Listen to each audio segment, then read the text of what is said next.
नमस्कार बच्चों, आज आप लोग का अगला पाठ है पाठ 4.3 नदिया नरवा माँ तौरत है, जिसके कवि हैं मुकुंद कौशल। सबसे पहले हम इनका जीवन परिचय देख लेते हैं। मुकुंद कौशल जी का जन्म 7 नवंबर सन 1947 को दुर्ग नगर में हुआ।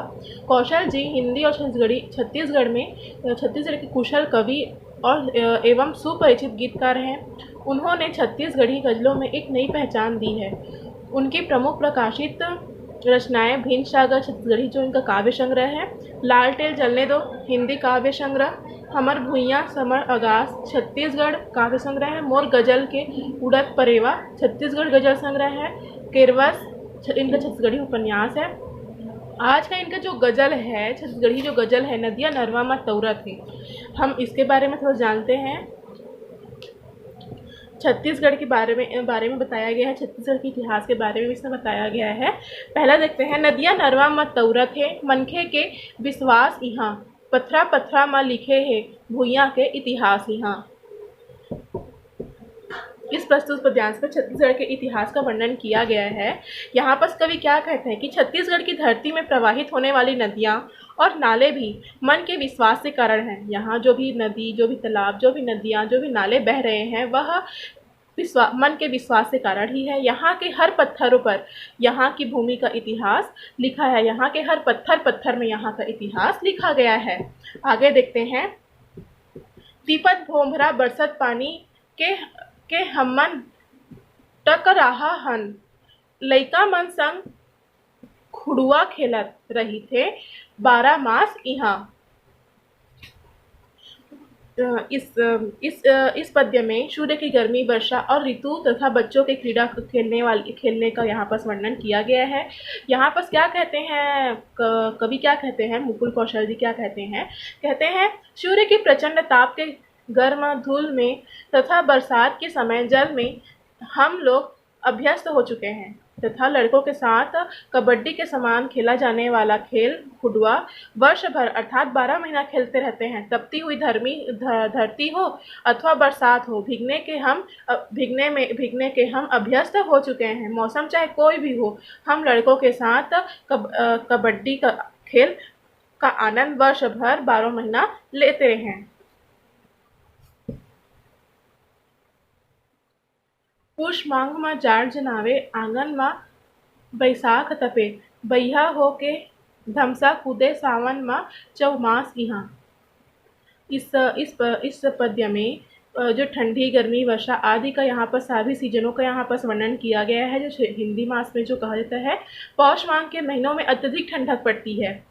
कवि यहाँ पर कह रहे हैं कि जो पौष मांग के महीनों में बहुत ज़्यादा ठंड पड़ती है तथा इसके बाद जो बैसाख के महीना आता है तो उस महीने में क्या होती है, भीषण गर्मी होती है तथा सावन के महीने में वर्षा अत्यधिक होती है जो थमने का नाम नहीं ले रही है। वर्षा के थमने से उमस बढ़ जाती है। 4 महीने यही स्थिति रहती है। आगे देखते हैं, ये भुइयां के बात अलग है, काय बतावा गुण एकर, बोहे रहते नान्हे नान्हे लइका मन आगास इहाँ। कवि यहाँ पर उतार रहे हैं, यहाँ छत्तीसगढ़ की जो भूमि है और बच्चों का जो यहाँ पर गुणगान करते हैं, उनकी सामर्थ्यता का गुणगान कर रहे हैं। कवि क्या कहते हैं, कवि कहते हैं कि छत्तीसगढ़ की इस भूमि की बात ही अलग होती है, इसका मैं क्या गुणगान करूं। छोटे छोटे बच्चे भी सर पर आकाश उठाए रहते हैं। आशय यह है कि इस भूमि की बात ही निराली है। छोटे छोटे बच्चे भी यहाँ संघर्ष के पीछे नहीं हटते हैं, निरंतर प्रयास संघर्ष करते रहते हैं, आकाश को छूने का सामर्थ्य रखते हैं। आगे देखते हैं, पीरा फीजे जिन गानी के घुर्घ पट्टे अंधियारी माँ, हितवाई के दिया करते अंतस माँ प्रकाश इहाँ। इसमें दुख के समय सच्चे मित्र की पहचान के बारे में इसमें वर्णन किया गया है। कवि क्या कहते हैं, रात्रि का जो अंधकार में अत्यधिक असहनीय पीड़ा होती है, इस जीवन के होने वाली पीड़ा में अर्थात विपत्ति के समय जो सहयोग प्रदान करता है वही सच्चा मित्र होता है। सच्चे मित्र का साथ पाकर हमारे अंतर मन का अंधकार भी दूर हो जाता है। आगे देखते हैं, ये ममियारो राम लखन के, बानासुर के राज इही, राम लखन सीता आइन हैं, पहुना बन के खास इहाँ।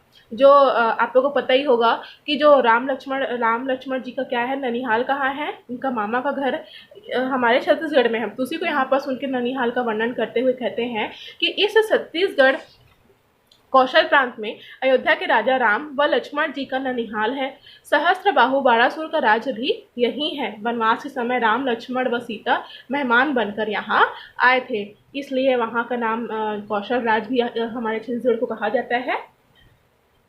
आगे देखते हैं, हर चौका ले कोंटा तकमा माढ़े हे देवता धामी कौशल इहें गंगा मैया औ पाबे कैलाश इहाँ। छत्तीसगढ़ के जो हर एक प्रांत, हर एक क्षेत्र में अलग अलग देवताओं की पूजा की जाती है, उसी को यहाँ पर वर्णन किया है। क्या कहते हैं इसमें कवि, प्रत्येक चौराहों में तथा हर कोनों में यहाँ के देवी देवताओं के स्थान है, अर्थात सभी क्षेत्रों में धार्मिक स्थल है। इस कौशल प्रांत छत्तीसगढ़ में महानदी जो गंगा के समान ही पवित्र मानी जाती है तथा शिव को तपोस्थली राजिम भी यहाँ स्थित है। और पापो कैलाश यहाँ, कैलाश पर्वत जैसे भी यहाँ शिव जी स्थापित हैं, जो राजिम में स्थित है। अर्थात इस जो छत्तीसगढ़ी जो यह गज़ल है, इसमें पूरा हमारे छत्तीसगढ़ के इतिहास से लेकर छत्तीसगढ़